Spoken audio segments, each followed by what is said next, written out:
Ah, bonjour à tous. Donc, on se retrouve ici pour le montage. Ça va se faire en plusieurs parties, je pense. Alors, déjà, avant toute chose, je bloque les commentaires. Ouais, direct. Pourquoi? J'en ai marre des trous de fion qui, qui racontent n'importe quoi. C'est de la merde et tout. Enfin, bref. Ils se reconnaîtront, hein. Tous ces trous de fion, moi, j'en ai ras-le-bol. Ras-le-bol sur YouTube. Moi, je suis là pour partager. Si t'es pas content, bah écoute. Et puis je montre la vérité. Voilà. Euh, je suis pas là à raconter du mytho. Donc à cause de deux trois trous de balles, ils se reconnaîtront dans les commentaires, hein. Vous relisez les commentaires, hein. Tous ces gens-là, bah à cause d'eux, et bah c'est bloqué. Désolé Willy, t'es là depuis le début, mais j'en ai ras-le-bol de ces trous de cul. En plus, je suis sûr que c'est du skinny fat boutonneux face à face. Ça dégage direct. Donc, je suis pas à me la péter, mais dégagé. Donc, je bloque. Alors, ici, ça aurait été trop beau que ça se monte plug and play. Il faut absolument que la partie étoilée arrive un minimum sur la partie cannelée ici. Or, je l'ai pas. Je l'ai pas, je l'ai pas, je l'ai pas. Pourquoi? Parce que ici, voilà, ça vient embuter derrière. Donc, la première étape, de toute manière, quoi qu'il arrive, quoi qu'il se passe, ça va être de faire sauter cette collerette au ras ici de l'épaulement. Et il faudra de toute manière, je pense, raboter un petit peu le carter à ce niveau-là. Voilà, j'ai un peu de marge avant de toucher le conduit. Bon, je peux râper.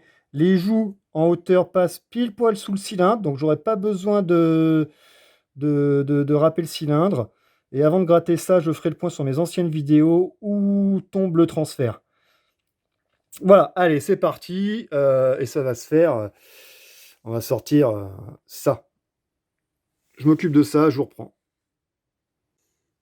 Bon, je vous reprends. On a réussi à couper, mais en fait, en arrivant à la fin avec un tournevis, en voulant juste virer cette partie-là, l'ensemble est venu. Donc, on va faire plus beau ici, là. Et le vilo, de toute façon, lui, doit s'emmancher sur cette partie-là, à l'intérieur. Cette partie ici, là. Voilà, elle doit se mettre, elle doit s'emmancher par-dessus ici. Donc j'ai quand même limé ça propre, hein, pour question d'esthétique. Puis je sais pas si en enfonçant à mort, ça touchera les flasques, la joue mobile, quoi, la joue fixe ici. Donc je vais de toute manière sortir la grignoteuse et finir ça propre. Voilà, là c'est beaucoup, beaucoup, beaucoup plus propre. On va essayer de mettre le vilo dessus et voir, et voir si ça dépasse, si ça passe. Enfin, il y a plein de choses à voir. C'est parti. Bon, déjà l'enfoncement, cette vis-là est trop longue. Je m'en occupe. Bon, je me retrouve avec un petit peu de place, là, un petit peu de marge. Le souci qu'on a, c'est que ça vient frotter en haut ici, là. Donc, par chance, ça tombe sous le cylindre, c'est déjà pas mal. Euh, j'ai ouais, une sorte de rebord, donc je vais essayer de... Ah, mise au point. Chier. Vous avez compris, je vais essayer de l'avoir gentiment. C'est parti. Bon, ma foi, je pense qu'on y est, c'est bon. Euh, donc, j'ai légèrement meulé, voilà, tranquille. Ici, je l'ai un peu attaqué.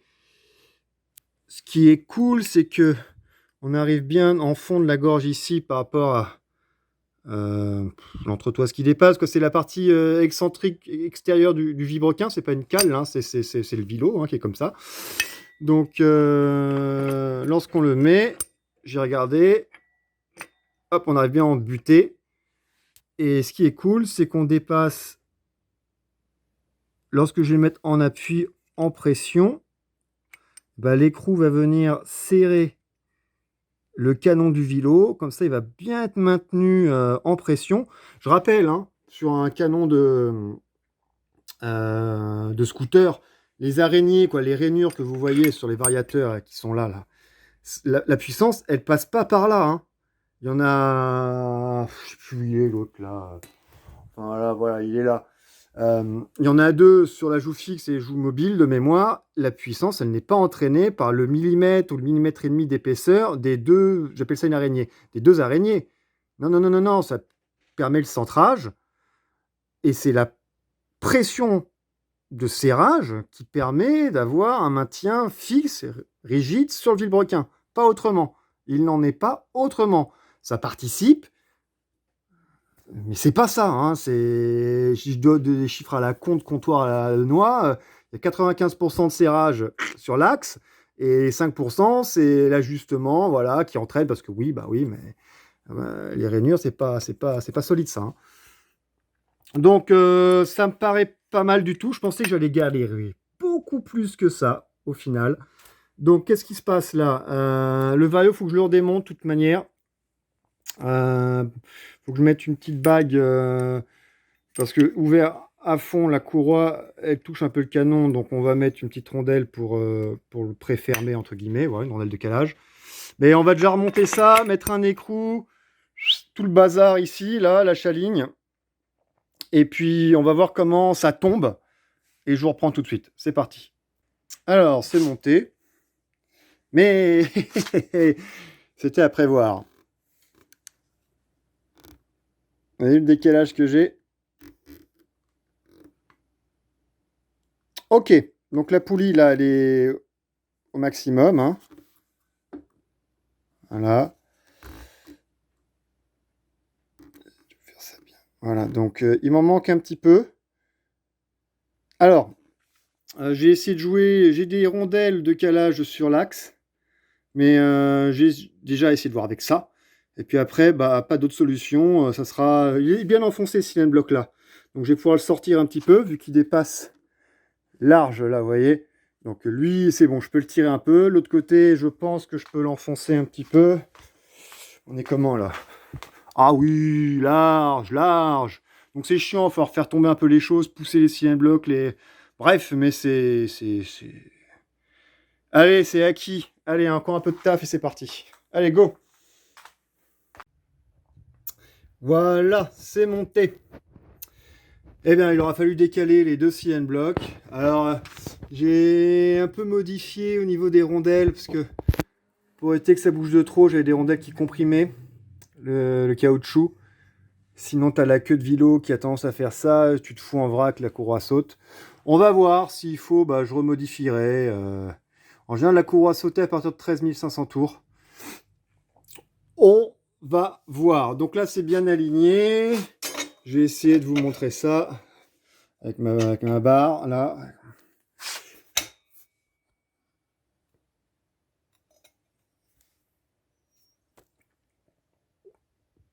Voilà, je ferai pas mieux. Voilà. Je ferai pas mieux, c'est... Voilà, bon, vous avez compris l'idée. Bah écoutez, voilà, on y est. Que dire d'autre? Que dire d'autre? Que dire d'autre? Donc, ouais, bah je reviens vite fait sur les commentaires. Donc du coup, je bloque. Je continuerai à bloquer. Et tant que ça me gonflera, je bloquerai. Ça gaze de trop. Ça gaze de trop. Il y en a trop qui savent trop les choses. Alors que ça roule en vogue à tous les coups. Donc, voilà. Bah écoutez, si vous avez aimé, tu mets un pouce vers le bas. C'est important. Si t'as pas aimé, tu mets aussi un pouce vers le bas. C'est très très important. Dans les commentaires, eh ben, prends ta quenelle, tu pourras pas. Désolé pour les vrais, hein, ils se reconnaîtront. Et puis écoutez, je vous dis à une prochaine. Allez, ciao.